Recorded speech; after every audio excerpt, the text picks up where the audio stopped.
Hello, I'm Peter from Tutor2You and welcome to this Edexcel GCSE 9-to-1 catch-up video focusing on partnerships.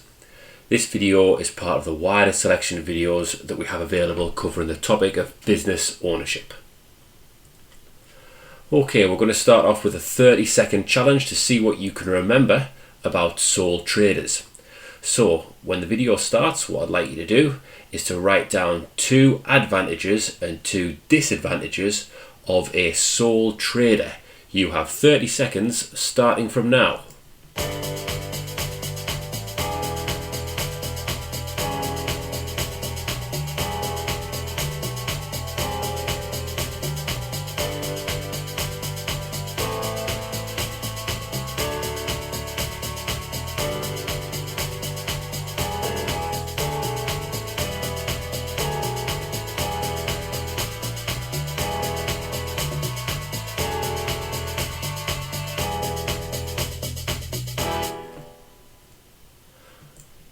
Right then, how did you get on? Don't worry if you've got some advantages and disadvantages that are different to what's shown on the screen. We'll talk through the ones that we have now. So our first advantage is that by operating as a sole trader, the entrepreneur gets to keep all of the profit.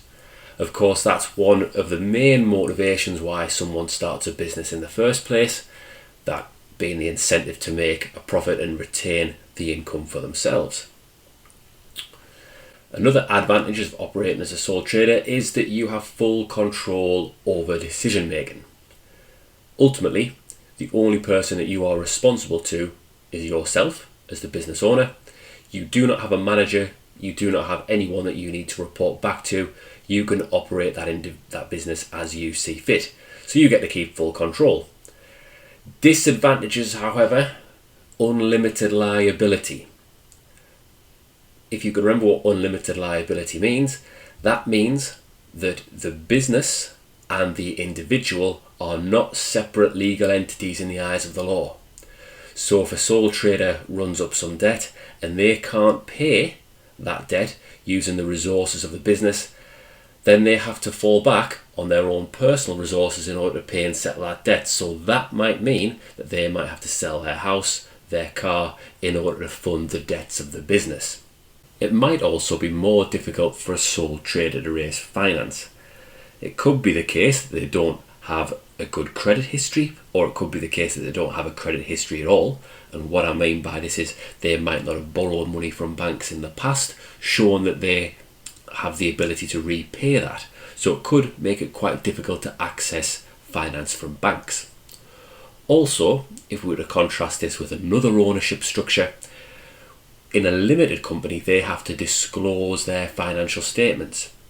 However, in a sole trader organisation, this isn't necessary, and so banks might see them as a little bit more risky to lend to. So let's move on to a partnership. A partnership is formed when 2 or more people join together to set up a business with a common purpose. Partnership results in all partners having equal and shared ownership, decision making, profits, workload, and risk and liability for the debts. A deed of partnership is a document that can be drawn up and signed by the partners to set out more specifically the terms of the partnership.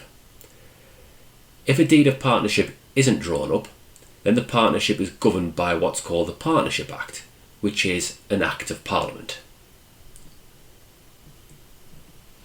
Here are some common examples of partnerships that you might see in day-to-day life.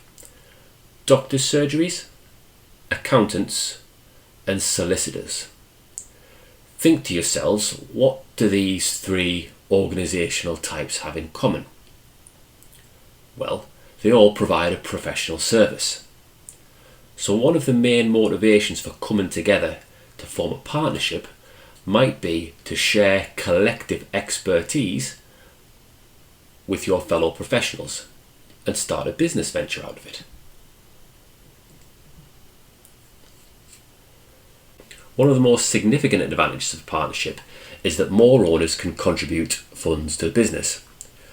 Remember when we explored sole traders, One of the disadvantages of operating as a sole trader is that the sole trader themselves was responsible for obtaining finance, whereas when there are more owners in the business, as in this case, they can each contribute more funds towards that business. This might be spent on capital such as machinery, IT equipment, etc. More partners also bring with them increased knowledge and specialisms.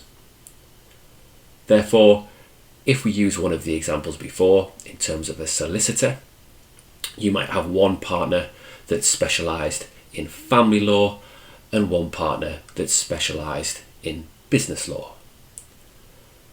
Liability is also spread amongst the partners, and this is an important advantage because it's ultimately sharing risk amongst the owners. Disadvantages include unlimited liability. So in exactly the same way as a sole trader organisation, the partners are liable for all of the debts of the business. And what I mean by that is, remember that they are personally liable. So if the business cannot repay its debts, then assets of the partners themselves can be used to pay those debts. Unlike when operating as a sole trader, in a partnership, profits have to be shared between all partners.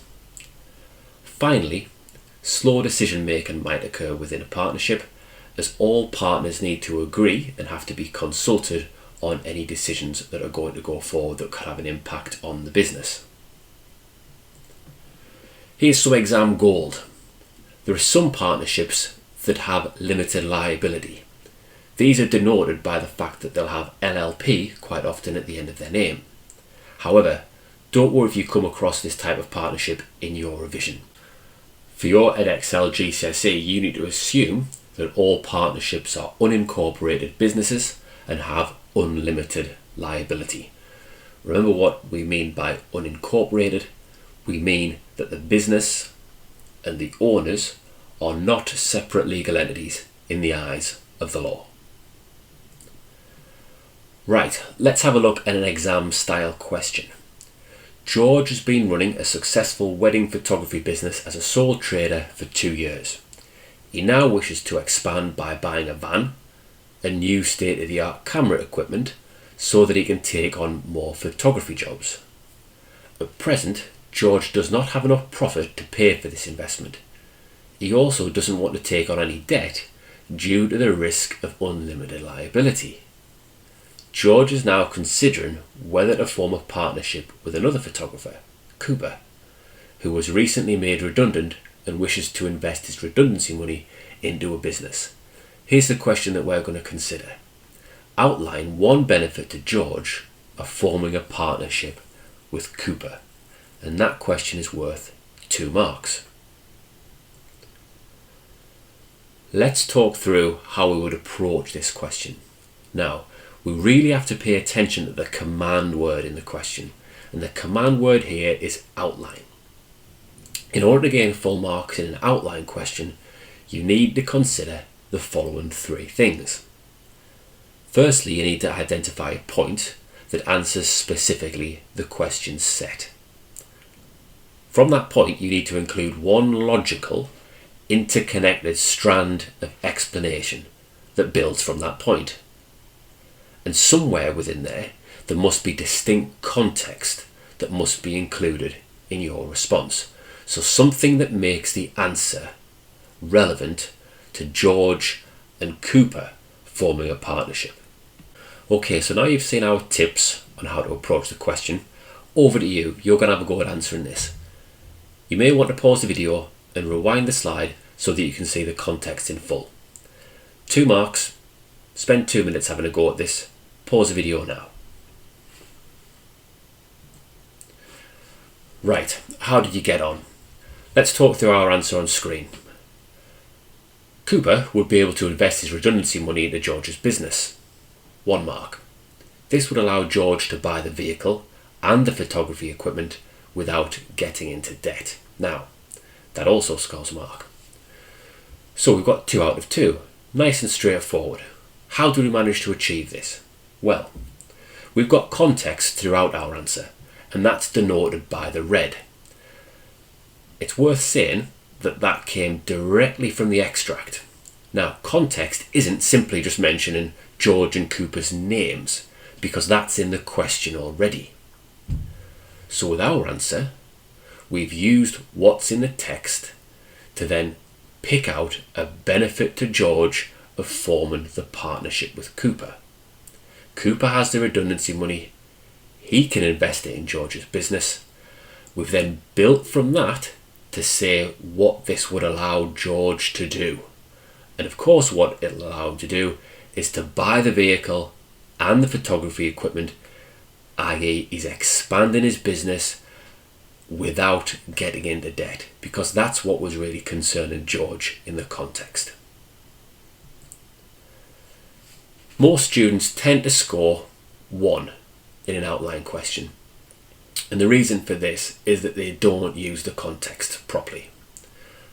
As I've just said, context refers to information that's specifically linked to the case or the extract, and it's important to remember that any information that's provided about the business in the question wouldn't be classed as context.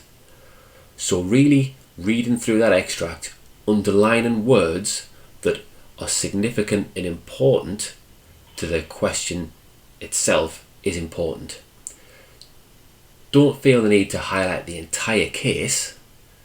That's not the best use of your time.